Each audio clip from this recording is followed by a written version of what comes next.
आपको 80 to 90% चीजें, अरे हाँ 80 to 90% चीजें आपको पता है। जैसे कि भाई व्हाट इज प्रोटीन, है ना, ये किससे बनता है, प्रोटीन क्या है, ये किससे बना हुआ होता है, तो ये क्या है, it is a chain of amino acid. ठीक है, फिर उसके बाद अगर हम देखें कि ये जो अमीनो एसिड्स है इसके बीच में जो बॉन्ड होता है इसको हम लोग बोलते हैं पेप्टाइड बॉन्ड बोलते हैं। ठीक है, अब फिर अगर मैं आपसे पूछूं कि ये पेप्टाइड बॉन्ड जो रहता है ना, ये कैसे बनता है, ये वाटर के मतलब वाटर इसमें यूज होता है या वाटर इससे निकलता है? डिहाइड्रोलिसिस निकलता है, वाटर निकलता है भाई। जब ये बॉन्ड बनेगा भाई, सीधी सी बात है, जैसे कि एक और अमीनो एसिड आ गया तो इस अमीनो एसिड को जोड़ने के लिए जो पेप्टाइड बॉन्ड बनेगा इस समय वाटर यूज होगा या वाटर रिलीज होगा?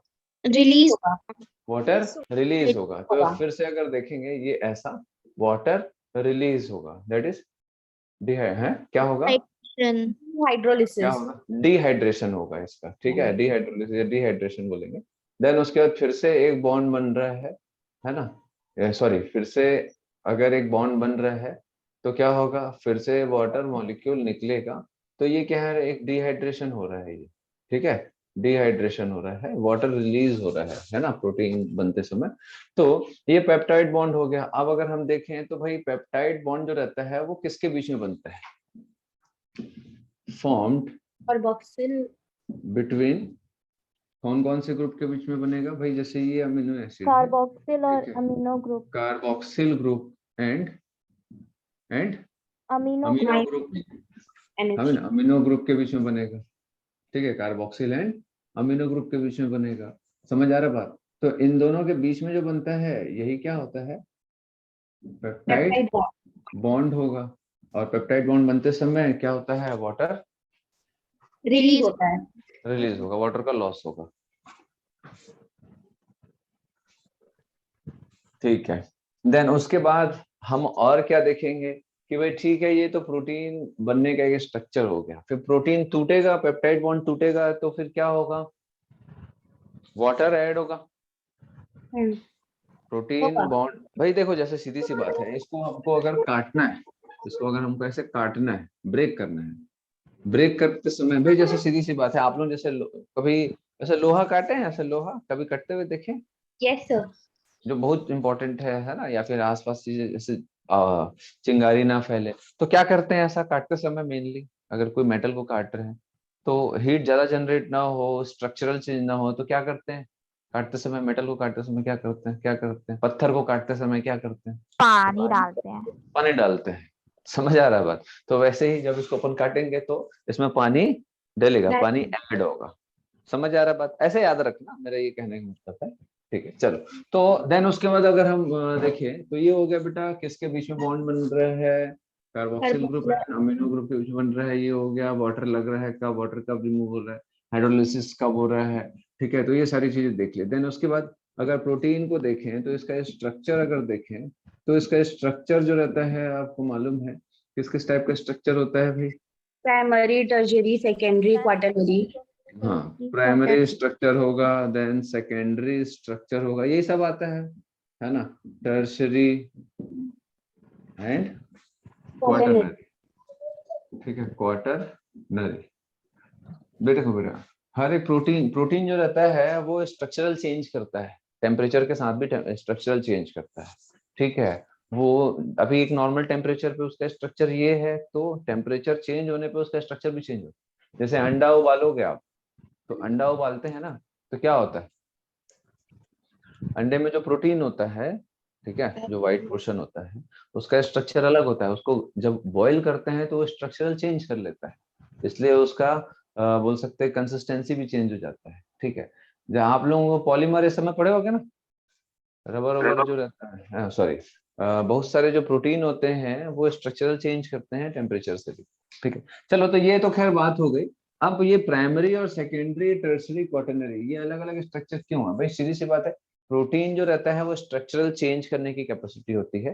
तो according to condition, according to requirement, according to their role at the site of function, जहां पर वो काम कर रहा है उस जगह पर कैसी रिक्वायरमेंट है उसके हिसाब से उस प्रोटीन, मतलब ये जो लीनियर प्रोटीन होता है, लीनियर जो प्रोटीन है, that is primary structure. Primary structure जो रहता है वो चेंज होता है, ठीक है। तो प्राइमरी स्ट्रक्चर क्या होगा भाई, ये सीधी सी बात है, ये अमीनो एसिड है। तो मैं इसको ना ऐसा एक स्ट्रिंग के रूप में बताऊंगा, एक रस्सी जैसा ही तो है, ये स्ट्रिंग के जैसा हो गया, ये ऐसा, ये प्राइमरी स्ट्रक्चर हो गया, ठीक है। सेकेंडरी स्ट्रक्चर क्या होगा, थोड़ा सा ये ऐसा हेलिकल स्ट्रक्चर में हो जाएगा, ठीक है, थोड़ा सा हेलिकल स्ट्रक्चर, थोड़ा सा ट्विस्ट फॉर्म में रहेगा, ठीक है। टर्सरी स्ट्रक्चर क्या होगा, कॉइल होके और कॉइल बन ये थोड़ा सा और इंटरनली और coiling, कॉइल। ये और कॉइल हो जाएगा, ये थोड़ा और कॉइलिंग हो जाएगा, ठीक है, मतलब बेंडिंग होते जा रही है। क्वाटरनरी स्ट्रक्चर क्या, क्वाटरनरी स्ट्रक्चर जो होता है, ऐसे कॉइल्ड स्ट्रक्चर एक से ज्यादा होंगे, एक से ज्यादा कॉइल्ड स्ट्रक्चर एक दूसरे में फंस गए, ऐसा।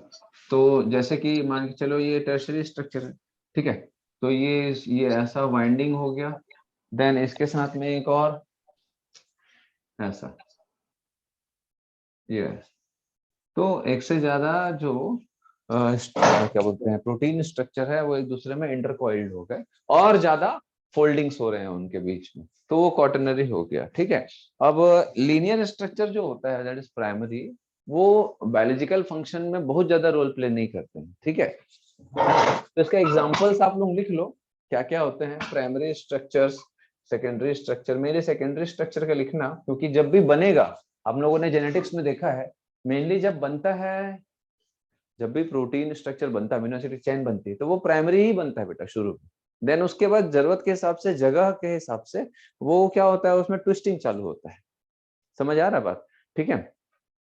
तो जब हम जेनेटिक्स में देखे थे, तो डीएनए से जब एमआरएनए बनता है, एमआरएनए से जब प्रोटीन बनता है, तो वो लीनियर ही बनता है, प्राइमरी स्ट्रक्चर बनता है हमेशा, ठीक है। देन उसके बाद वो कन्वर्ट होगा।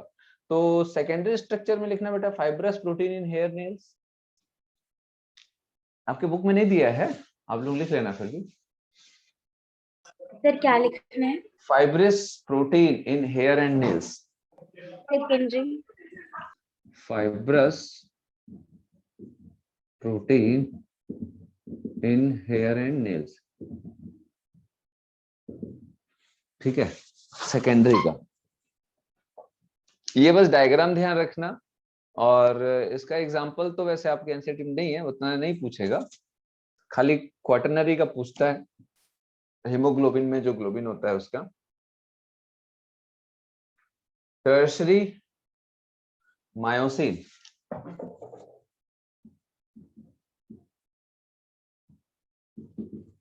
टर्शरी मायोसिन,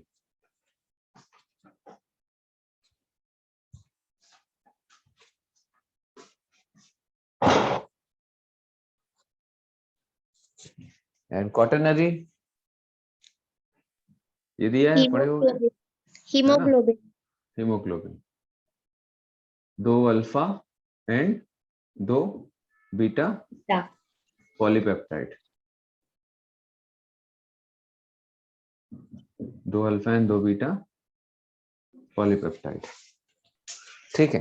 तो हमारी बॉडी में बहुत, वो टर्शियरी होंगे ना सर, क्या चीज, यानी नहीं बेटा वो लोग एक्चुअल में, इंडिविजुअली हाँ अल्फा बीटा टर्शियरी होंगे ना। हाँ, इंडिविजुअल अलग अलग करोगे तो टर्शरी हो जाएगा, लेकिन एक साथ फिर आते हैं तो और कॉइलिंग होता है, तो क्वाटरनरी स्ट्रक्चर में आ जाते हैं वो लोग। चलो, है ना। तो alpha and 2 beta polypeptide chain होती है, पॉलीपेप्टाइड क्या, अमीनो एसिड की चेन होती है ना। तो ये हमारा क्या हो गया, क्या हो गया हमारा, क्वाटरनरी का एग्जांपल। क्वाटरनरी का एक एग्जांपल हो गया, ठीक है।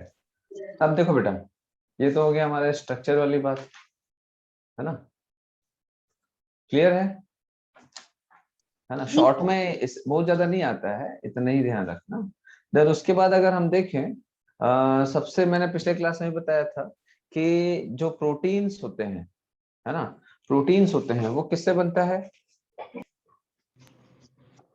अमीनो एसिड्स के पॉलीपेप्टाइड चेन से।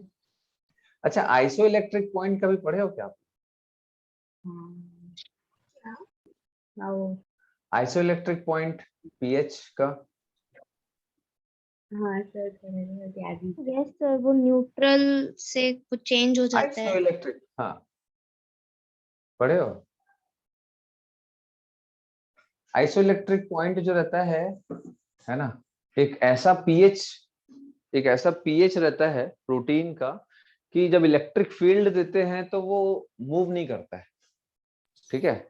उस पर्टिकुलर पीएच में आइसोइलेक्ट्रिक पॉइंट एक ऐसा पीएच होता है, ठीक है, प्रोटीन स्ट्रक्चर का एक ऐसा पीएच होता है जिसमें वो इलेक्ट्रिक फील्ड डालोगे तो अमीनो एसिड्स मूव नहीं करेंगे। अमीनो एसिड्स मालूम है आपको, उसमें प्लस माइनस Yes, दोनों sir. होता है, Yes, मालूम है, sir. Plus minus Yes. दोनों होता है। इसका मतलब चार्ज है उसमें, अमीनो एसिड में चार्ज है, तो चार्ज जो रहेगा वो हमेशा इलेक्ट्रिक फील्ड से इन्फ्लुएंस होगा, ठीक है। तो अमीनो एसिड का जब एक ऑप्टिमम पीएच होता है, एक ऐसा पीएच जिसमें वो इलेक्ट्रिक फील्ड अप्लाई करने पे मूव नहीं करता, कहीं मूव नहीं करेगा, एक ही जगह रहेगा, न्यूट्रल रहेगा, ठीक है।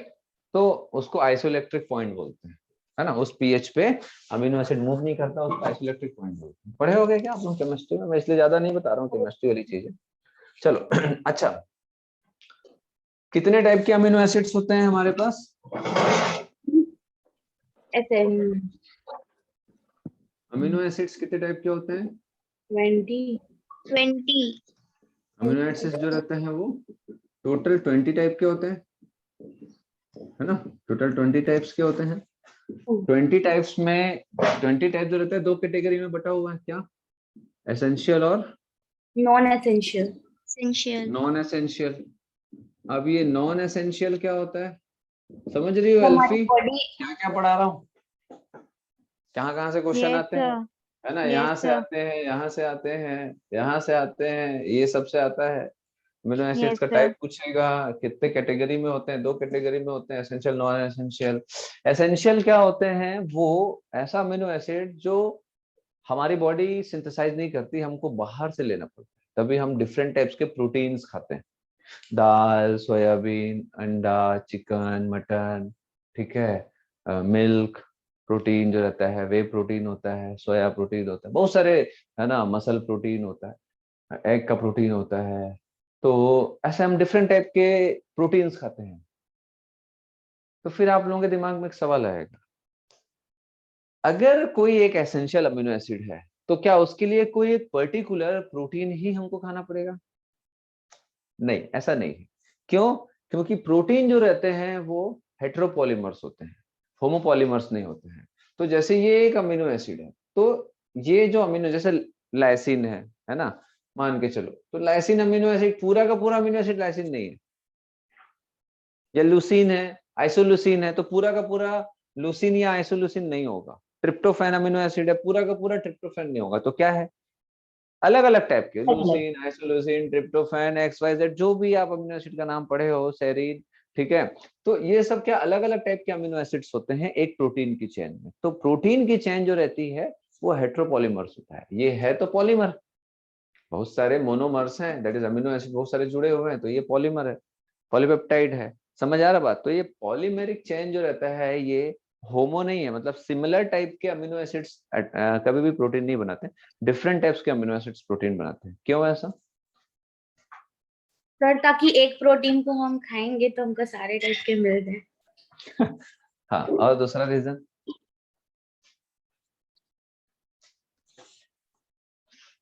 क्योंकि सीक्वेंस जो बनते हैं तीन तीन का, वो सेम सीक्वेंस नहीं होता ना, अलग अलग सीक्वेंस नहीं होता है, कभी भी सेम सीक्वेंस नहीं होता है। डीएनए से ही तो, mRNA से ही तो प्रोटीन का अरेंजमेंट होता है। एक्चुअली अमीनो एसिड बनता नहीं है डीएनए के थ्रू, लेकिन प्रोटीन का सिंथेसिस जो रहता है वो डीएनए के थ्रू रेगुलेट होता है।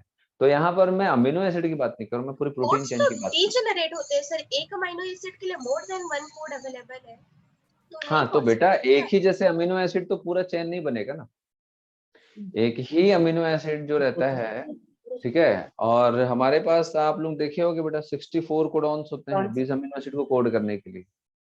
तो अब एक ही टाइप का जो कोड रहेगा वो कोड तो कर ही नहीं सकता। एक ही टाइप का कोड नहीं, कोड अलग अलग तरीके का होगा, लेकिन वो मान लीजिए कोई एक अमीनो एसिड है, वो 6 कोडोन से कोड हो रहा है, तो वो 6 कोडोन्स बनाएंगे डीएनए का चेन, ऐसा तो पॉसिबल है ना।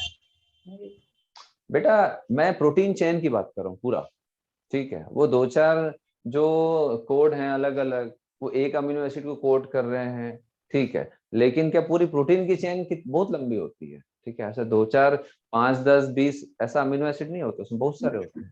तो डीएनए की चेन में आपको ऐसा मिलेगा ही नहीं, और अगर ऐसा रिपीटेड सीक्वेंस मिलेगा, है ना, तो क्या होता है, मतलब मान के चलो एक ही टाइप का अमीनो एसिड को कोड करना है, तो रिपीटेड सीक्वेंस होने चाहिए ना डीएनए में, तो ही तो वो आगे जेनेटिक इंफॉर्मेशन ट्रांसफर करेगा। तो क्या होता है, वो रिपीटेड सीक्वेंस अगर होगा तो बेटा वो किसी को कोड ही नहीं करता है, आपको मालूम है, हम लोग पढ़े हैं पीएनटीआर वगैरह, है ना। सैटेलाइट हो जाता है। हाँ, तो वो तो किसी को कोड ही नहीं करता है बेटा, ठीक है। तो इसीलिए क्या होता है, ये नहीं होता है। अब देखो, तो एसेंशियल क्या होते हैं जो हमारी बॉडी सिंथेसाइज नहीं करती, हमको बाहर से लेना ही पड़ता है ताकि इसका जो भी फंक्शन है हमारी बॉडी में वो पूरा हो सके। और नॉन एसेंशियल अमीनो एसिड्स वो होते हैं, ऐसा नहीं है कि ये जरूरत नहीं है हमको, हमारी बॉडी को जरूरत नहीं, ऐसा नहीं है, ठीक है। हमको बाहर से वो अमीनो एसिड को लेने की जरूरत नहीं है, क्योंकि हमारी बॉडी खुद ही सिंथेसाइज कर सकती है उसको, ठीक है, इसलिए वो नॉन एसेंशियल होते हैं, है ना। तो एसेंशियल अमीनो एसिड्स लिख लेना क्या क्या होते हैं। Essential amino acid threonine, valine, leucine,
histidine, ठीक है। इसमें आर्जिनिन और हिस्टिडिन जो रहते हैं ये सेमी एसेंशियल होते हैं। तो फुली एसेंशियल जो है शुरू के 8 हैं, ठीक है। Threonine, valine, leucine, isoleucine, lysine, तो सेमी मिथ्योनिन। एसेंशियल मतलब आधी हमारी बॉडी। हाँ थोड़ा हाँ मतलब वही है कि आधा बना सकता है, जितनी रिक्वायरमेंट है उसका आधा, बहुत ज्यादा जरूरत पड़ने पर, लेकिन जितनी जरूरत है उतना पूरा नहीं, ठीक है। मिथ्योनिन, फिनाइलएलानाइन, ट्रिप्टोफैन, और बाकी जो है वो नॉन एसेंशियल अमीनो एसिड्स क्या क्या, glycine, alanine, serine, cysteine, aspartic acid, glutamic acid, asparagine, glutamine, tyrosine, proline, ये सब जो रहता है वो नॉन एसेंशियल है। लिख लिए? नॉन सर एक एसेंशियल। बार और। अच्छा, मतलब इसको छोड़ के बाकी सब नॉन एसेंशियल है ना, आपसे नॉन एसेंशियल नहीं पूछेगा एग्जाम में, वैसे आपके सिलेबस में नहीं है ना नाम पूरा, बट आपसे पूछेगा तो एसेंशियल पूछेगा, जो जरूरत है बॉडी में जो ऑलरेडी है उसको क्यों पूछेगा, है ना। तो नॉन, इसको छोड़ के बाकी सब नॉन एसेंशियल। जब दो चीजों को ध्यान रखना हो तो कभी भी एक, और दो चीजें के अलावा तीसरा जब नहीं होता है तो उसको याद कैसे करना चाहिए, एक को याद कर लो। सिर्फ एक को ही याद करो, दूसरे को ध्यान ही मत रखो, ठीक है, नहीं तो कंफ्यूजन क्रिएट होता है फिर।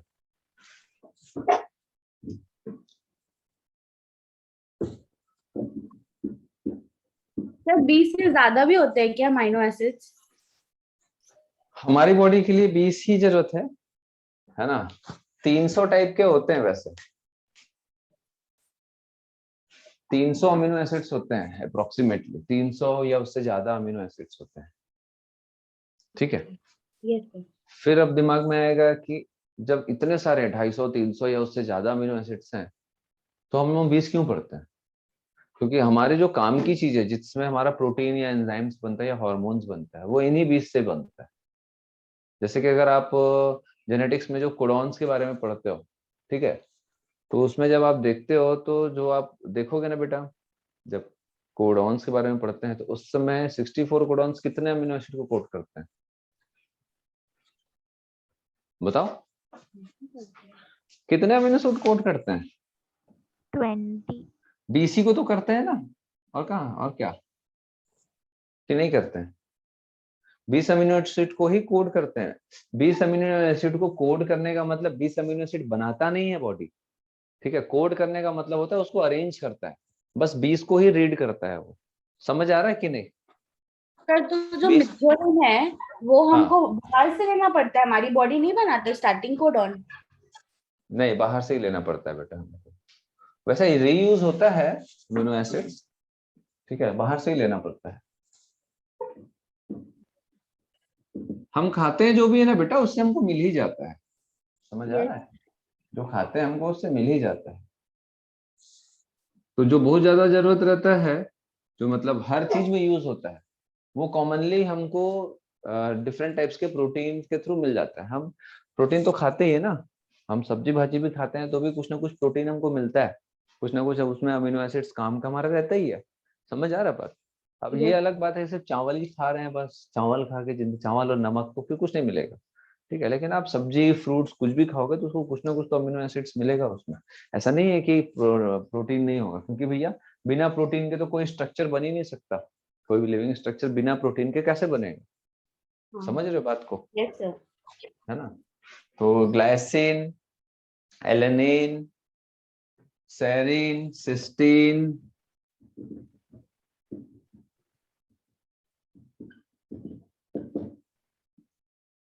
है ना, इसको मेनली याद रखना है ना, इसको उतना ध्यान नहीं रखना। Aspartic acid,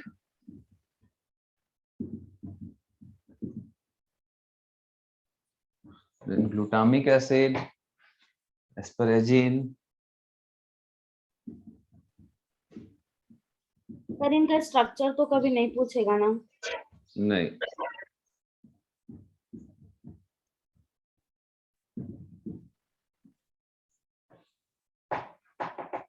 glutamine, tyrosine.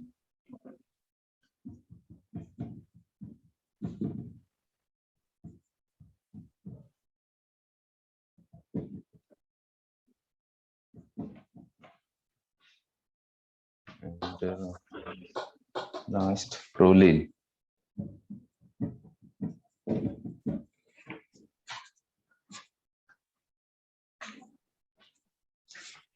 वैसे पहले पूछता था, अब नहीं पूछेगा, ठीक है।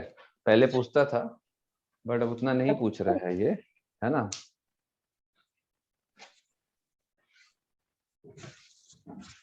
चलो, हो गया। सर ग्लूटामिन और ग्लूटामिक एसिड अलग है? हाँ,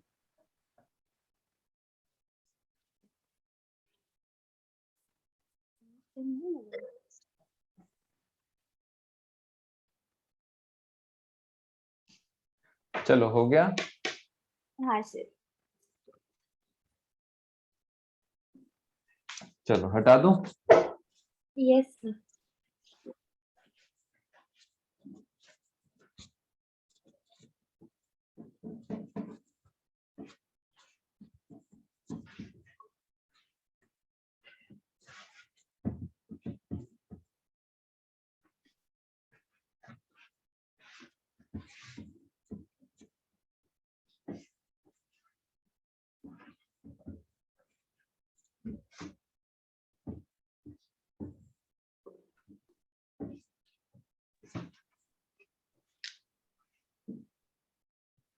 अब कार्बोहाइड्रेट के बारे में तो मालूम है आप लोगों को, ठीक है।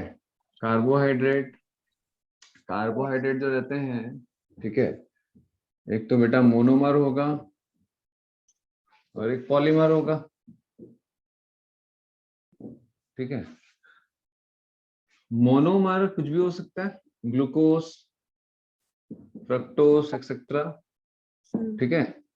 अब ये एक सिंगल मॉलिक्यूल है, ठीक है, ग्लूकोज या फ्रक्टोज, ठीक। अगर ये पॉलीमराइज होगा, पॉलीमराइज होगा, पॉलीमराइज होगा, तो क्या बनेगा? वो पॉलीमर होगा। तो पॉलीमर क्या क्या हो सकते हैं? पॉलीमर जैसे cellulose, starch, starch, glycogen,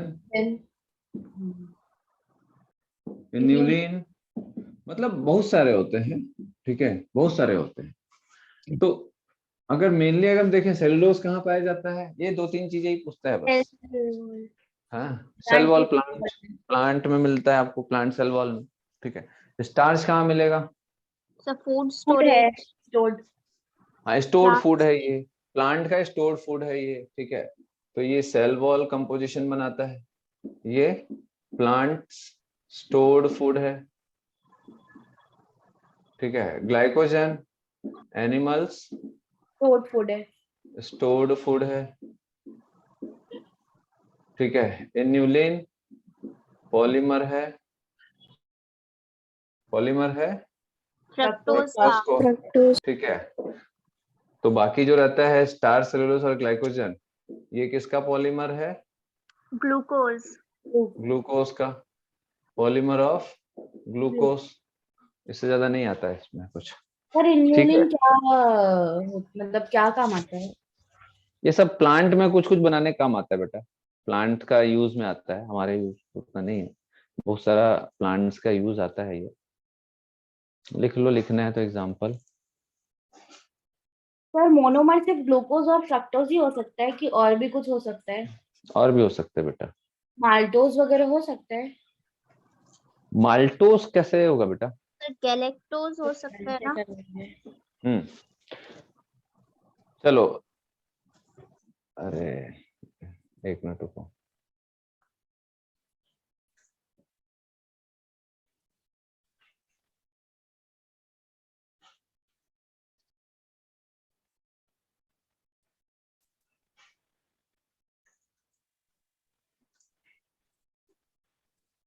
galactose क्या है बेटा?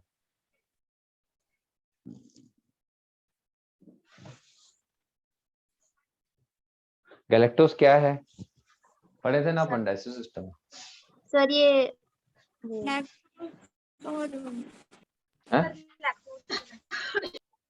क्या होता है गैलेक्टोस? ग्लूकोज और लैक्टोज। हाँ, लैक्टोस प्लस ग्लूकोज, तो ये पॉलीमर थोड़ी ना है, डाइसैकेराइड है ये। डाइसैकेराइड है। डाइसैकेराइड. ठीक है, अपन यहाँ पर ना पॉलीमर देख रहे हैं। चलो, इन्यूलिन जो रहता है ये स्टोरेज कार्बोहाइड्रेट है, ध्यान रखेंगे। किसमें किसमें होता है लिख लो, वैसे आपके सिलेबस में नहीं है।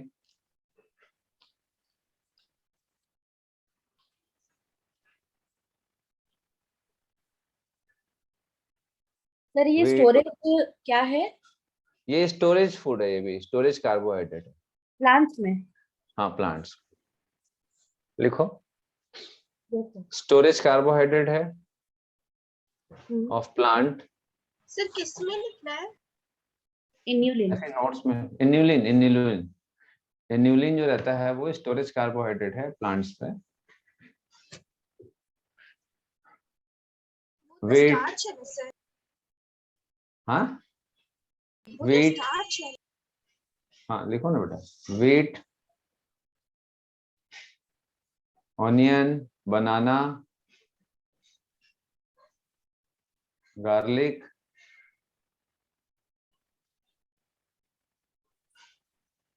ये सब में। तो ये कब यूज होता है ये? It is used as an energy reserve and for regulating cold resistance. Regulating, cold resistance, एक बार फिर से सर ये वाला point, used as a used as an energy storage and regulating cold resistance.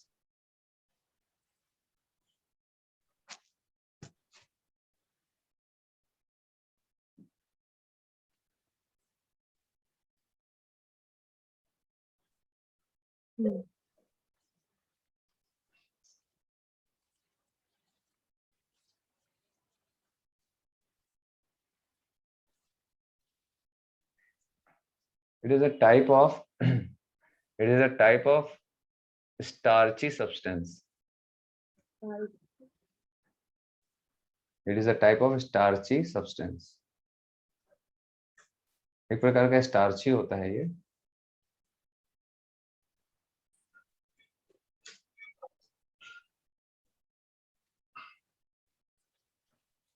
which is made of fructose, ये लिखिए which is made of fructose। fructose, ठीक है।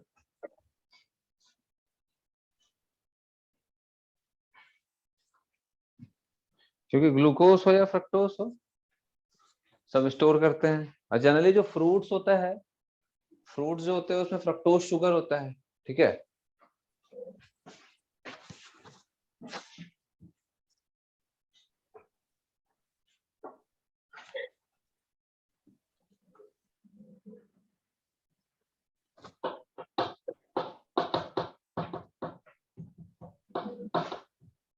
ठीक है। Yes sir. अब एक और चीज आता है कि जैसे स्टार्च है ना, स्टार्च है, स्टार्च का दो एंड होता है, पता है आप लोगों को? स्टार्च का दो एंड Yes. होता है, क्या क्या दो एंड Reducing, होता है? reducing or non-reducing. रिड्यूसिंग और नॉन रिड्यूसिंग, ठीक है। ये पूछता है एग्जाम में, जो भी पॉलीसेकेराइड चेन है, ठीक है, जो पॉलीसेकेराइड चेन होता है दैट इज पॉलीमर्स होते हैं, ठीक है, उसका दो एंड होता है, एक रिड्यूसिंग और एक नॉन रिड्यूसिंग। नॉन रिड्यूसिंग, ठीक है। तो ध्यान रखेंगे,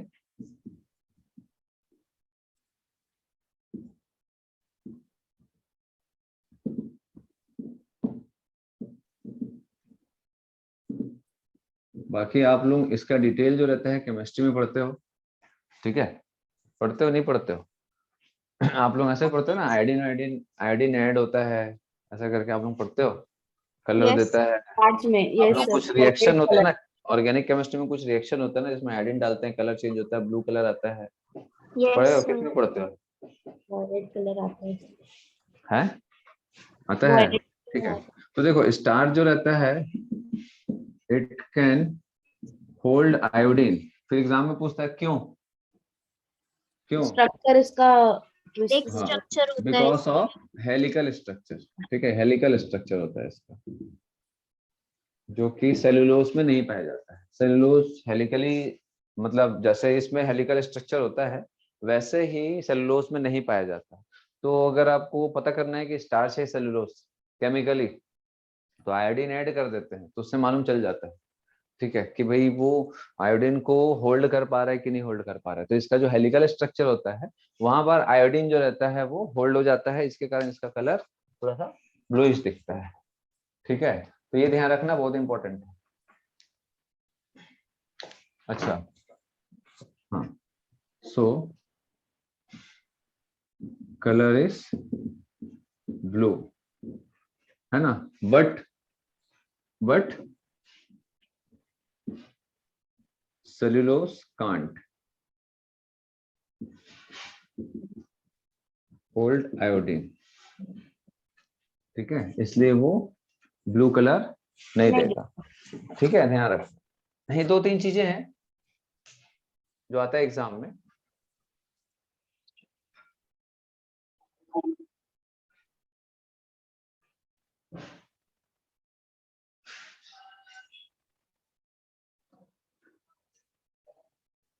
चलो हो गया। यस अब देखो बेटा, बहुत सारे ऐसे कार्बोहाइड्रेट होते हैं जो किसी दूसरे केमिकल के साथ भी मिल करके एक कॉम्प्लेक्स स्ट्रक्चर बनाता है। जैसे ये क्या है, ये एक प्रकार का क्या है, एक ही जैसा, जैसे सेलुलोज है, स्टार्च है, ग्लाइकोजन है, ये सिर्फ ग्लूकोज ही रहेगा, इसका पूरा जो लंबा चेन रहेगा। भाई जैसे स्टार्च क्या है, ये it is a long chain of glucose, ठीक है। तो ये जो ग्लूकोज की जो लंबी चेन होती है ये कौन सा बॉन्ड के थ्रू बना रहता है? इसका जो बॉन्ड होता है उसमें कौन सा बॉन्ड जो रहता है, क्या रहता है ये? Glycosidic bond. अच्छा, ग्लाइकोसिडिक बॉन्ड जब बनता है तो पानी इसमें यूज होता है या वाटर रिलीज इसमें से होता है। रिमूव होता है? तो वाटर रिलीज होता है। क्या होगा जब रिमूव होता है, रिलीज होता है। रिमूव होता है ना। तो ड्यूरिंग बॉन्ड फॉर्मेशन, जैसे प्रोटीन में हुआ था, सभी जगह ऐसे ही होगा, ठीक है। During bond formation H2O release होगा। ठीक है, क्लियर है। ग्लाइकोसिटिक बॉन्ड, अच्छा ग्लाइकोसिटिक बॉन्ड जो रहता है वो किसके किसके बीच में बनता है? दो कार्बन एटम। ये आता है ma'am, Leading formed carbon between, atom, phosphate और फिर हाँ 5' कार्बन एटम। हाँ, फॉर्म्ड बिटवीन दो कार्बन एटम। ठीक है, दो कार्बन के बीच में जैसे कि भाई ग्लूकोज क्या है, 6 कार्बन का मॉलिक्यूल है। ठीक है, तो कार्बन कार्बन के बीच में बॉन्ड बनता है जिसमें से वाटर रिलीज होगा। ठीक है, और बाकी केमिस्ट्री में आप लोग डिटेल में पढ़ते हो कि नहीं पढ़ते हो आप लोग, कि नहीं पढ़े हो? कहाँ पढ़ते हो, कौन से चैप्टर में, कौन से चैप्टर में पढ़ते हो? बायोमोलिक्यूल हाँ, केमिस्ट्री में जो बायोमोलिक्यूल्स होता है उसमें आप लोग इसका रिएक्शन थोड़ा डिटेलिंग में देखते हो। अपन यहाँ पर बायोलॉजी के हिसाब से देखते हैं, भाई सिंपल सिंपल सा रहता है, ज्यादा इसमें माथा पच्ची नहीं। मैं पूरा अब इसको बॉन्ड को तोड़ूं, वैलेंस इलेक्ट्रॉन को बनाऊं, फिर ये सब करूं।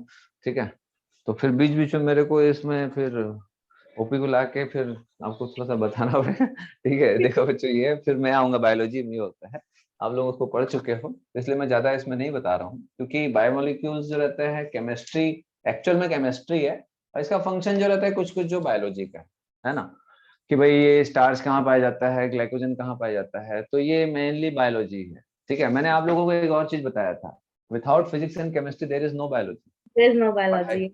पढ़ाई से रिलेटेड नहीं बोल रहा हूँ, एक्चुअल में फिजिक्स और केमिस्ट्री ही पूरा एक लिविंग स्ट्रक्चर बनाता है, एक लिविंग थिंग को जिंदा रखता है, जिंदा रखने के लिए।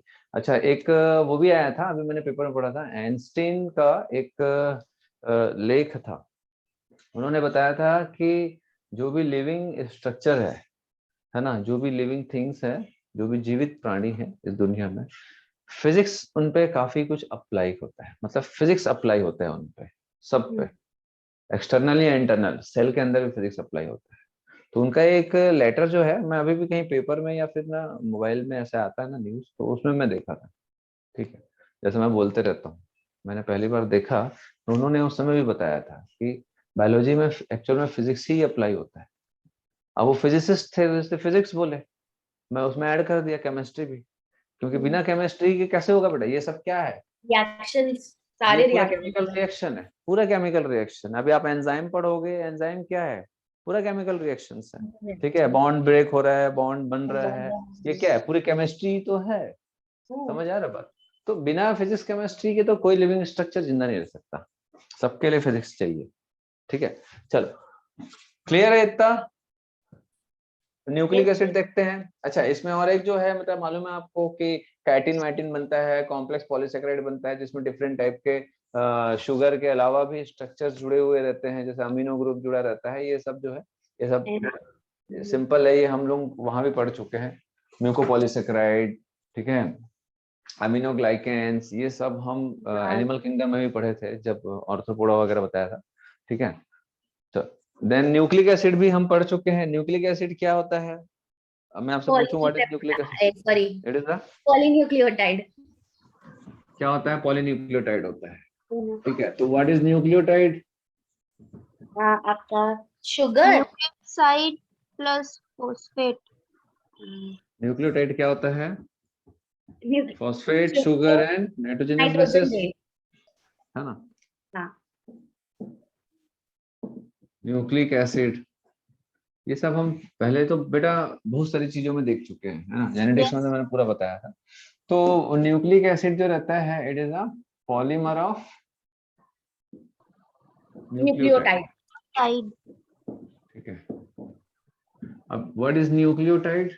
तो Nucleoside plus phosphate. Nucleoside plus phosphate group. Phosphate plus nucleoside. What is nucleoside? What is nucleoside? Sugar plus nitrogen base. Base plus हाँ। Pentose sugar.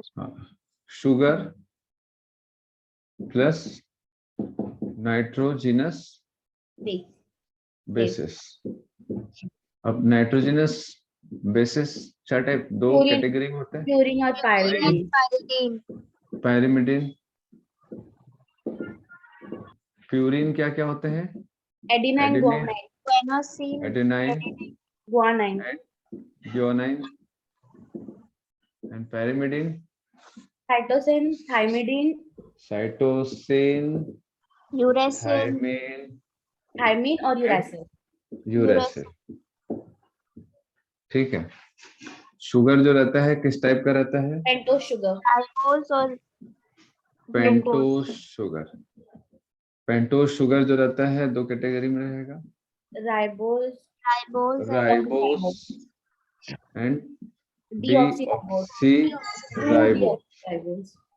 ठीक है, हाँ 2-डीऑक्सीराइबोस बोलेंगे क्योंकि 2' कार्बन पे, तो सेकंड कार्बन पे वो हाइड्रोक्सिल ग्रुप।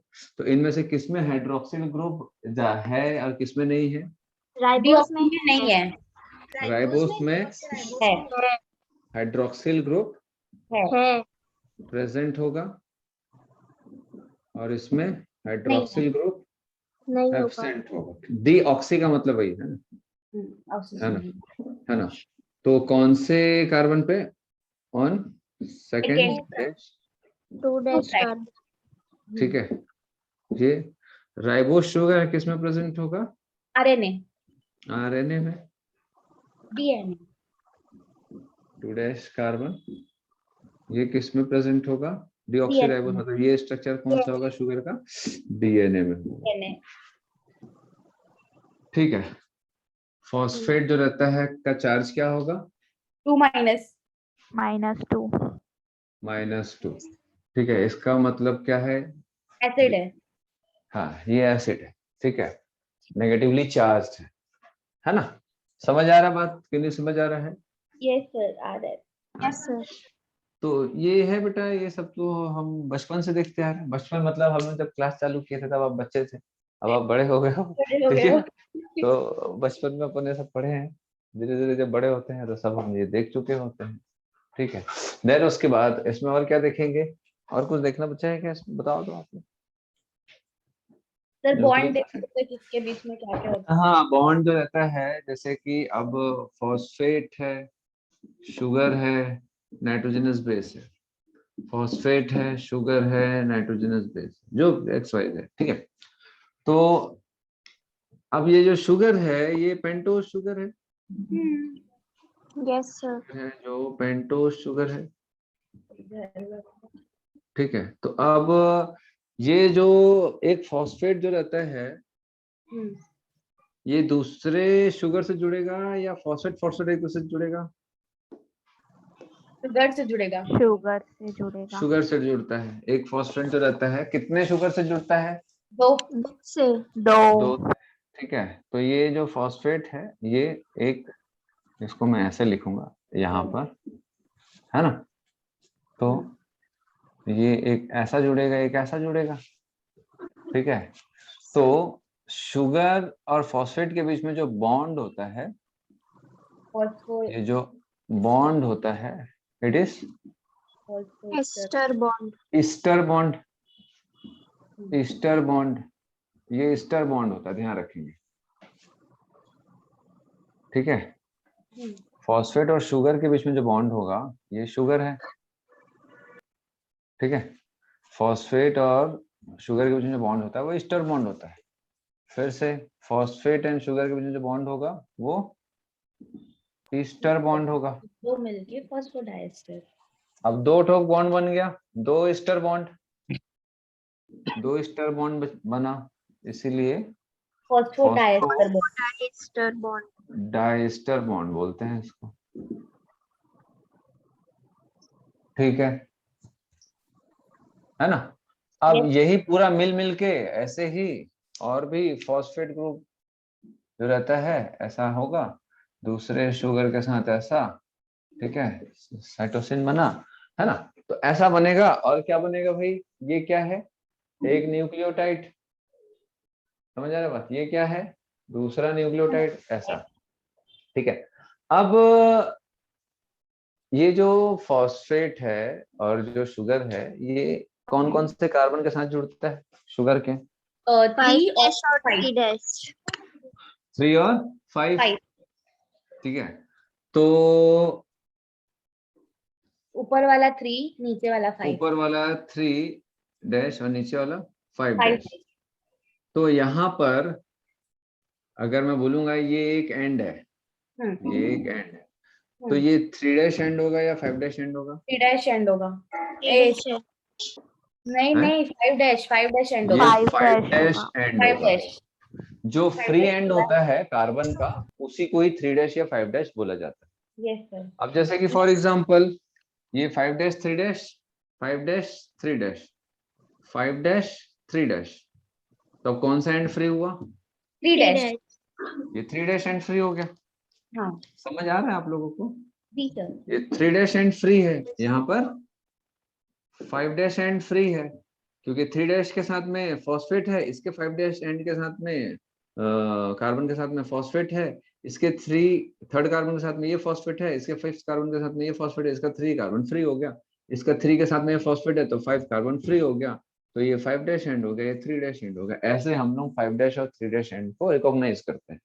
ठीक है, हो सकता है कई लोग पहली बार सोच रहे होंगे इसको, बट हम बहुत सारी चीजें देख चुके हैं पहले। क्लियर हो रहा है आप लोगों को? ऐसे दो एंड्स बनते हैं, एक्चुअल में उनका कौन सा एंड फ्री है, ठीक है, थर्ड वाला या 5th वाला, उस पर डिपेंड करता है कि वो 5' है या 3' एंड है।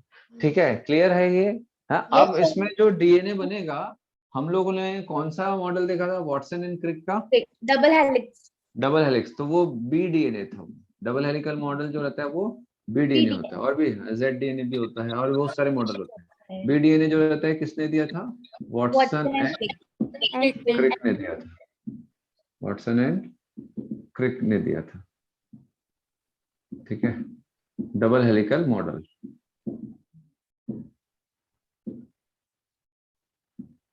Of DNA.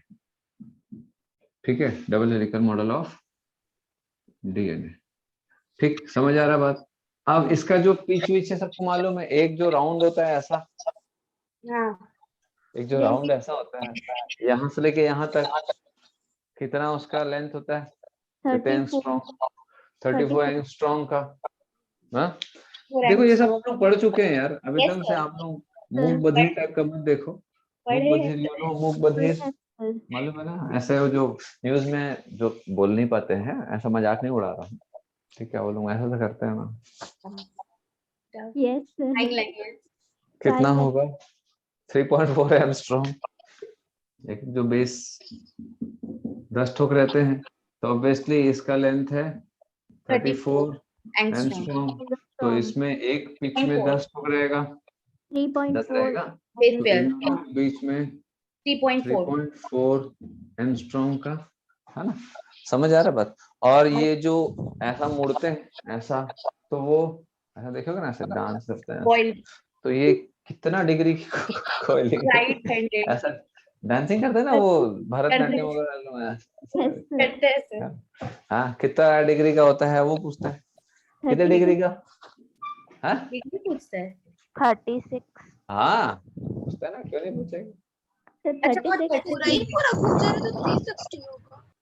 हाँ 360 होगा। नहीं समझ आया सर, वो 36 वाली लाइन समझ नहीं आई थी। अरे बेटा ऐसा ऐसा घूमता है ना, ऐसा एक्चुअल में ऐसा एक पिच रहता है, ऐसे एक मतलब टर्न रहता है, वो टर्न कितनी डिग्री का रहता है? वो टर्न कितने डिग्री का रहता है? वो 36 डिग्री का टर्न रहता है।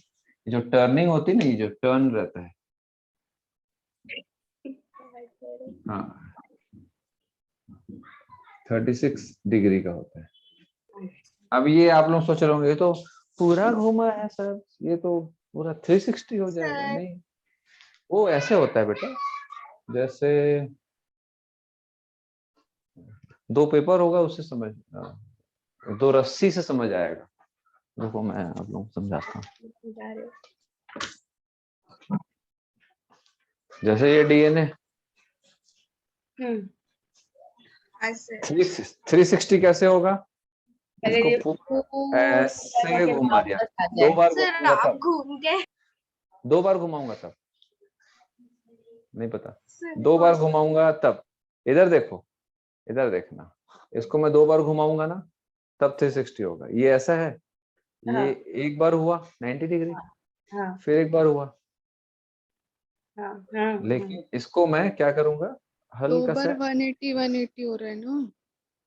हाँ, तभी तो 360 बोला ना, सॉरी 180 360 डिग्री। ठीक है, अब इधर देखो, ये ऐसा है डीएनए, ये हल्का सा ऐसा होता है बस, ट्विस्ट हो गया। हल्का सा ट्विस्ट ऐसा, ये हल्का सा, ये ऐसा, जैसे मेरा हाथ देखना, दोनों हाथ का ये हल्का सा ऐसा हो गया, बस ये 36 डिग्री का टर्न रहता है। समझ आया बात की नहीं समझ आया? यस सर, आया सर, समझ आया भाई? जो लोग आया। 360 डिग्री बोल रहे थे, जो भी बोल रहे थे। जी सर। चलो तो देन उसके बाद इसमें क्या देखेंगे? सर है जैसे भाई? 1 टन बोलते हैं तो पूरा ये जैसा 8 जैसा स्ट्रक्चर बनाते हैं उसको 1 टन बोलेंगे। वही एक टर्न होता है जो मैं बताया, 36 डिग्री का एक टर्न होता है। टर्न का मतलब पूरा ऐसा नहीं होता है, ठीक है? समझ आ रहा बात? Yes sir. ऐसा इधर देखो, मेरे तरफ देखो, ऐसा होता है बस। ये मेरे बॉडी देखो, बस वो बॉडी 36 डिग्री का होना। ये 36 डिग्री। अब मैं पूरा पैर ऐसा पैर ऐसा रहेगा तब थोड़ा समझ आएगा, मैं ऐसे थोड़ा सा टर्न हुआ हूँ, मेरा पैर थोड़ा सा ये ऐसा टर्न हुआ है, बस मैं पूरा ऐसे गोल नहीं घूम गया हूँ। वो टर्न का मतलब है भाई, मैं आपको बोलूंगा टर्न कितना डिग्री, टर्न बोले मैं कितना डिग्री, 90, ये है 90, 180, ये 180, देन 360 वापिस आ गया। समझ आ रहा है? तो टर्न का मतलब तो कितने भी डिग्री का टर्न होता है। टर्न का मतलब हुआ है नहीं कि टर्न अराउंड नहीं हुआ है, टर्न बोला है वो। टर्न का मतलब कितना घुमा है वो, बस। समझ आ रहा है बात? क्या समझ आ रहा है? Yes sir. हाँ जी सर। हाँ, लफ्जों को समझा रहा हूँ, ठीक है। मैं भी समझ गई सर। हाँ चलो, तो इसको हटा रहा हूँ मैं। सर रुको सर, एक सेकेंड। अरे सब ये सब आता है बेटा आप लोगों को, ये सब। हाँ सर, मिटा दीजिए। हाँ चलो, dynamic state of body metabolism, why metabolic process is necessary, ये आप लोगों का एनसीईआरटी का है। अब ये मेटाबॉलिज्म क्या है, इसको थोड़ा सा बस अलग तरीके से बताया गया है, बट मैंने आप लोगों को मेटाबॉलिक प्रोसेस का तो मैंने पूरा आप लोगों को एग्जाम्पल दुनियादारी सब बताया है पहले भी, ठीक है।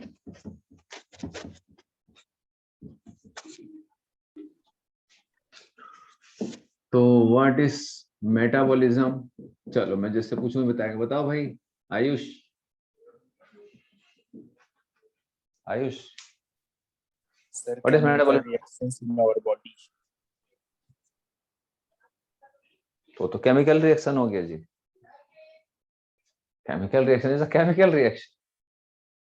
तो मेटाबॉलिज्म कैसे हुआ वो? सोचो। नासिर है कि नहीं है? पानी पी के आ रहा हूं मैं, बताओ।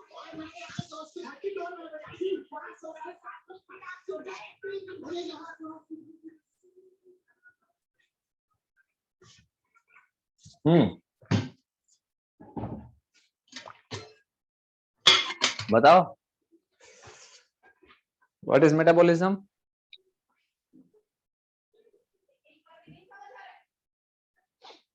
वेदांशु, क्या होता है भाई? Anabolism and catabolism. दो टाइप हो गए, और समझाओ फिर।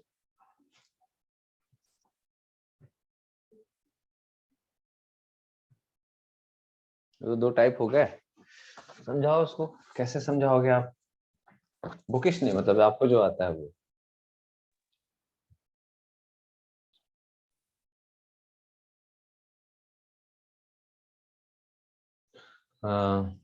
चलो बताओ भाई। अन्वेषा, कोशिश करो सब लोग। किसी भी चीज को यानी ब्रेक करने में या फॉर्मिंग में जो एनर्जी रिक्वायर्ड होगी हाँ, उसको मेटाबॉलिज्म कहेंगे। सर हमारी बॉडी को जिंदा रखने के लिए जितने भी केमिकल रिएक्शंस इन्वॉल्व हैं वो मेटाबॉलिज्म। सर वो केमिकल रिएक्शन जिनसे एनर्जी मिलती है और बॉडी फंक्शनिंग होती है। तो उससे सिर्फ एनर्जी मिलती है, मेटाबॉलिक प्रोसेस में एनर्जी मिलती है, और एनर्जी यूज नहीं होती है। यूज भी होती है, यूज भी होती है। दोनों टाइप। जिंदा हाँ रखने हाँ। और बताओ अंकिता। सर अंकिता बोले कि हंसिका बोले? हंसिका, चलो आप ही बताओ, मैं अंकिता बोला था हमसे। बताओ हंसिका। सर वही कोई भी हमारी बॉडी में कुछ भी फंक्शन हो रहा है तो उसके लिए रिएक्शंस होते हैं, तो सर किसी भी टाइप के रिएक्शन को मेटाबॉलिज्म बोलते हैं, जिससे कि हाँ। हमारी बॉडी को फायदा हो रहा है। देखो कोई भी ऐसा केमिकल रिएक्शन, एक्चुअल में ये केमिकल रिएक्शन ही है, ठीक है, लेकिन ऐसा केमिकल रिएक्शन जिसमें कोई एक चीज बन रहा है या कोई एक चीज टूट रहा है, जैसे इसका टाइप है कैटाबॉलिज्म और एनाबॉलिज्म, ठीक है। अब ये जो चीज बन रहा है इसमें एनर्जी यूटिलाइजेशन हो सकता है या एनर्जी रिलीज भी हो सकता है। हमारी बॉडी में वो सारे केमिकल रिएक्शन जो कि हमारे सेल के प्रोसेसेस के लिए इंपॉर्टेंट है, जो हमारे सेल के फंक्शनिंग के लिए इंपॉर्टेंट है, और जो भी कन्वर्जन्स हो रहे हैं हमारी बॉडी में, किसी एक्चुअल में मेटाबॉलिज्म में एक केमिकल रिएक्शन ही होता है, जैसे कि शुरुआत में लड़के लोगों ने जो बोला, ठीक है, वो केमिकल रिएक्शन जो रहता है उससे कोई चीज बनता भी है और कोई चीज ब्रेक भी होता है। समझ आ रहा है बात? उस बनने और ब्रेक होने के बीच में हमको कभी कभी एनर्जी की जरूरत पड़ती है, कभी कभी हम एनर्जी रिलीज भी करते हैं, ठीक है। तो अब देखो बेटा, जैसे कि आप लोगों ने जैसे ग्लाइकोलिसिस पढ़ा है, ग्लाइकोलिसिस पढ़ा है, ठीक है। तो ग्लाइकोलिसिस में क्या होता है, ग्लूकोज का ब्रेकडाउन होता है, ग्लूकोज का ब्रेकडाउन होगा, है ना। ब्रेकडाउन होकर के डिफरेंट टाइप के प्रोडक्ट्स बनेंगे। क्या क्या प्रोडक्ट्स बन सकते हैं? पायरुविक एसिड बन सकता है, लैक्टिक एसिड बन सकता है, अल्कोहल बन सकता है, जो भी एक प्रोडक्ट बन सकता है, ठीक है। तो ये एक बन रहा है, तो भैया ये टूट रहा है तब तो बन रहा है, मतलब ये ब्रेकडाउन हो रहा है ना। टूट रहा है तभी बन रहा है, और ये टूट रहा है मतलब ये ब्रेकडाउन हो रहा है। तो जब भी कोई चीज ब्रेक होगी तो इस रिएक्शन के बीच में एटीपी रिलीज होगा, ठीक है। अब हमारी बॉडी जो रहती है इस रिलीज एनर्जी को यूटिलाइज करने या इसको स्टोर करने के लिए भी क्या है बेटा, इस एनर्जी को स्टोर करती है एटीपी के फॉर्म में। जो भी एनर्जी रिलीज हो रही है ना, एटीपी के फॉर्म में, ये जो एनर्जी है इसको क्या करता है, एटीपी के फॉर्म में स्टोर करके रख लेता है, जब जरूरत है तब यूज करता है, ठीक है। वैसे ही ये क्या है, एक कन्वर्जन है, ये एक कन्वर्जन है ग्लूकोज का। इस और इसके अलावा भी कोई कन्वर्जन होते हैं क्या? इसके अलावा भी कोई कन्वर्जन होता है क्या हमारी बॉडी में? इसके अलावा भी कोई कन्वर्जन होता है बेटा? पूरा का पूरा बॉडी में जो भी चीज चलता है वो सब कन्वर्जन ही है। वो कन्वर्जन सिंपल से कॉम्प्लेक्स भी हो सकता है, कॉम्प्लेक्स से सिंपल भी हो सकता है। जैसे फॉर एग्जांपल भाई, अब हमारी बॉडी बहुत सारे ग्लूकोज को स्टोर करना चाह रही है, तो ये क्या हो रहा है, ये ग्लूकोज स्टोर हो रहा है किस फॉर्म में, ग्लाइकोजन के फॉर्म में। तो ये क्या, ये भी तो एक कन्वर्जन है, ये भी एक कन्वर्जन है बायोमोलिक्यूल्स का, ठीक है। तो बायोमोलिक्यूल्स का कन्वर्जन है ये। समझ आ रहा बात? इसमें एनर्जी यूज होगा। ये क्या है, ये एक एनाबॉलिक प्रोसेस है, ये एक एनाबॉलिक प्रोसेस है। एनाबॉलिक मतलब कोई चीज फॉर्म हो रहा है।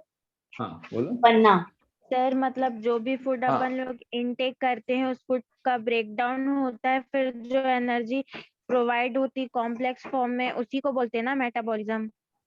बेटा आप डाइजेशन को मेटाबॉलिज्म से कंफ्यूज कर रहे हो।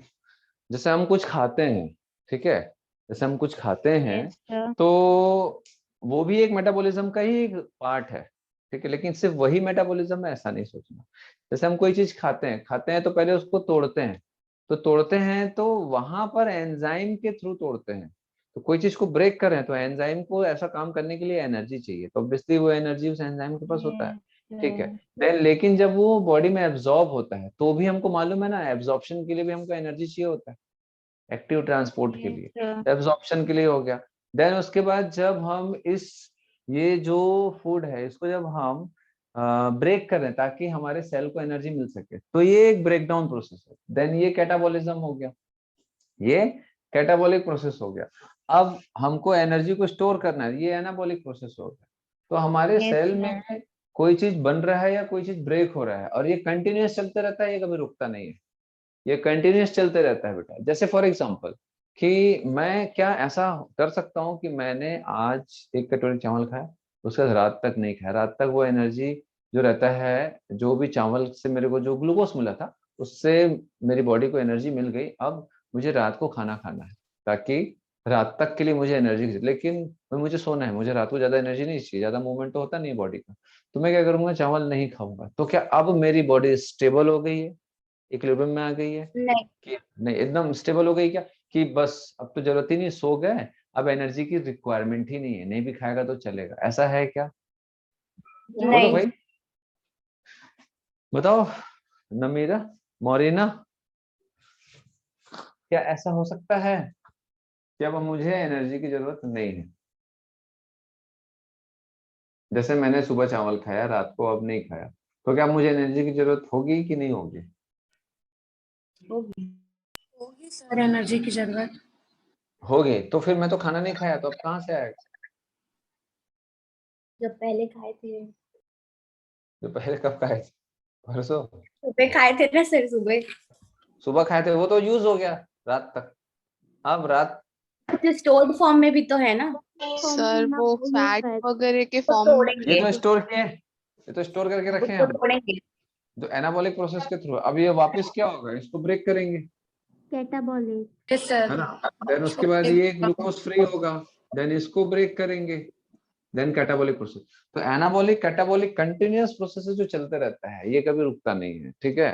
अगर ये रुक गया, सब शांत बैठ गए, इसका मतलब आदमी शांत हो गया। समझ आ रहा बात? ठीक है। तो है ना, इसीलिए बोला जाता है कि हमारी बॉडी इक्विलिब्रियम में आने की कोशिश करती है, लेकिन वो कंटिन्यूअस चलते ही रहती है इक्विलिब्रियम में आने के लिए, लेकिन एकदम ही कांस्टेंट बोल सकते हैं कि स्टडी स्टेट में रहता है। स्टडी स्टेट का मतलब कंटिन्यूअस कुछ चलते ही रहता है, कुछ ना कुछ, ठीक है? लेकिन हम एकदम इक्विलिब्रियम स्टेट में नहीं आ पाते, ठीक है? जैसे आपके बुक में लिखा है कि भाई अकॉर्डिंग टू फिजिक्स, कोई भी चीज अगर इक्विलिब्रियम में है, इसका मतलब क्या है? उस पर कोई वर्क नहीं हो रहा है। और हमारी बॉडी में कंटिन्यूअस एनाबॉलिक कैटाबॉलिक प्रोसेस चलते रहता है, ठीक है? कंटिन्यूअस हर सेल में, ठीक है? इसीलिए हम चाहते तो हैं कि एक कांस्टेंट स्टेट में पहुंचे, लेकिन उससे पहले ही कुछ चीज स्टार्ट हो जाता है, और वो इस चीज फिर कंटिन्यूअस चलेगा। जैसे फॉर एग्जांपल मैंने बताया, चावल खाया, रात तक खत्म हो गया, तो अब हम क्या है, इक्विलिब्रियम स्टेट में आ गए क्या? चावल तो नहीं, खत्म हो गया, अब हमको जरूरत ही नहीं है एनर्जी की। लेकिन नहीं, जब तक जिंदा है तब तक एनर्जी की जरूरत पड़ेगी। इसका क्या मतलब हुआ कि भले ही उस चावल से मिला हुआ ग्लूकोज को ब्रेक करना हमने बंद कर दिया है, ठीक है, लेकिन हमारे पास दूसरा कुछ ना कुछ मॉलिक्यूल है, जैसे स्टोर्ड ग्लूकोज या फैट। अब हम उसको ब्रेक करके फिर एनर्जी सिंथेसाइज करेंगे। इसका मतलब ये है कि जो प्रोसेस हम सोचते हैं कि हमने चावल ने खाना बंद कर दिया, अब हमारी बॉडी एनर्जी नहीं बनाएगी, बट ऐसा नहीं है। एनर्जी बनाएगी, दूसरे सोर्स से बनाएगी। कब तक बनाएगी? जब तक सोर्स हमारे पास कुछ ना कुछ है, बॉडी को जिंदा रखना है, तो ये चलता ही रहेगा। भाई सीधी सी बात है, जैसे कि आप लोग ऐसा वाला चलते हो ना, ऐसा ये इधर हो रहा है, ये इधर हो रहा है, ये बच्चे खेल रहे हैं। अच्छा, वो उसमें यार क्या बोलते हैं उसको, ऐसा रहता है ना इसमें, ऐसा जो खेलते हैं ना बच्चे लोग सब, ऐसा, ठीक है? इसमें बैठते हैं ना बच्चे लोग, ऐसा। तो ये कभी इधर जा रहा है, कभी इधर जा रहा है, कभी इधर जा रहा है, तो ये क्या खेल रहे हैं? अब दोनों बच्चे चुपचाप बैठे हैं, कभी एक इधर जा रहा है, कभी एक इधर जा रहा है, दोनों बच्चे चुपचाप बैठे हैं। अब ये क्या कर रहे हैं लोग? कुछ ये नहीं लोग कर रहे। ये लोग कुछ नहीं कर रहे हैं, ये लोग खेल ही नहीं रहे, मतलब कोई काम ही नहीं हो रहा है। समझ आ रहा बात? तो हाँ, ऐसा बॉडी के साथ नहीं हो सकता जब तक हम लिविंग में। समझ आ रहा बात? तो जब भी कोई मूवमेंट है, इसका मतलब कोई काम हो रहा है, और इक्विलिब्रियम में आ गया दोनों। क्या खेल रहे हैं? खेलते कैसे हैं भाई? एक का वेट कम है, एक का वेट ज्यादा है, नहीं भी है तो भी जबरदस्ती हाथ पैर मार के ऐसे ऐसे ऐसे करते रहेंगे, तो ये क्या हो रहा है? ये इक्विलिब्रियम स्टेट नहीं आ रहा है। इसका मतलब ये लोग कुछ कर रहे हैं ना, कुछ कर रहे हैं मतलब खेल रहे हैं। खेलने का मतलब कुछ करना होता है। चुपचाप बैठे हैं चार बच्चे।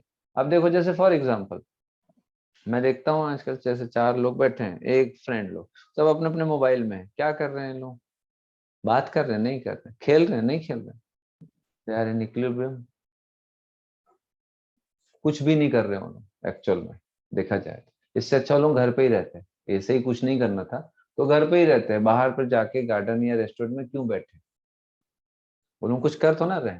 हम जब घर से बाहर निकलते, दोस्तों से मिलते हैं, मतलब कुछ करने के लिए, मस्ती मजाक खेलना कूदना, इसके लिए होता है। बट हम वहां जाके मोबाइल में पकड़े हैं, तो वो कुछ नहीं करना होता है। तो वो कुछ नहीं तो आप घर में भी कर सकते हो, है ना? तो ठीक है, समझ आ रहा भैया कि नहीं समझ आ रहा है? तो ऐसा आता है एग्जाम में कि लिविंग स्टेट जो रहता है वो इक्विलिब्रियम स्टेट में है कि नॉन इक्विलिब्रियम स्टेट में है, ये आता है, इंपॉर्टेंट है ये, ठीक है? समझ आ रहा है मैं क्या बोलना चाह रहा हूँ? Yes sir. कि अगर आप कुछ भी नहीं कर रहे हो तो एक सेलुलर लेवल पर कुछ भी नहीं हो रहा है, ऐसा नहीं हो सकता। सेलुलर लेवल पर कुछ ना कुछ तो हो ही रहा है, ग्लूकोज टूटेगा, रेस्पिरेटरी प्रोसेस होगा, एंजाइमेटिक कन्वर्जन्स होंगे, सेल को तो जिंदा रहना है तो उसको तो एनर्जी बनाना है, तो वो तो मेटाबॉलिज्म प्रोसेस चलाता ही रहेगा।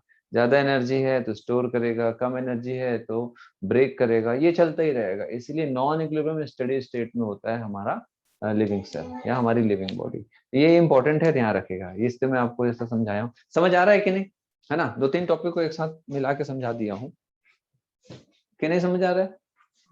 आ रहा है ऐसा सर। नहीं सोचना कि आपको अगर पूछें, क्या अगर आपसे कोई पूछे, अगर मैं आपसे पूछूं मैं इक्विलिब्रियम स्टेट में हूँ क्या, अब देखो मैं ऐसे भी नहीं जा रहा हूँ, ऐसे भी नहीं जा रहा हूँ, मैं इक्विलिब्रियम स्टेट में हूँ क्या, यस सर।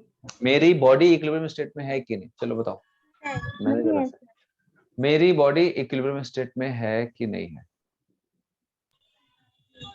नहीं है मेरी सर। बॉडी, नहीं मेरी सर। बॉडी नहीं। हाँ, अगर मैं फिजिकली देखूं तो मेरी बॉडी इक्विलिब्रियम स्टेट में है, क्योंकि हमारे, समझ आ रहा बात?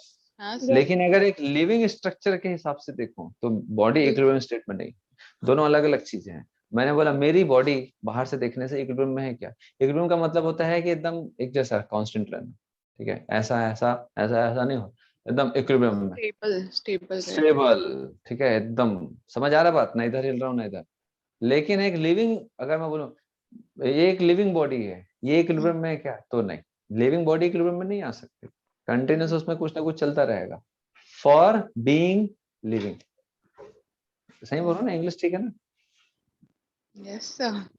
हाँ, समझ आ रहा है? तो ये फिजिक्स के हिसाब से इक्विलिब्रियम था, हाँ, बट बायोलॉजी के हिसाब से बॉडी अगर लिविंग स्ट्रक्चर देखें तो वो इक्विलिब्रियम में नहीं रहेगा, और जब इक्विलिब्रियम में रहेगा तो वो नहीं रहेगा, ठीक है?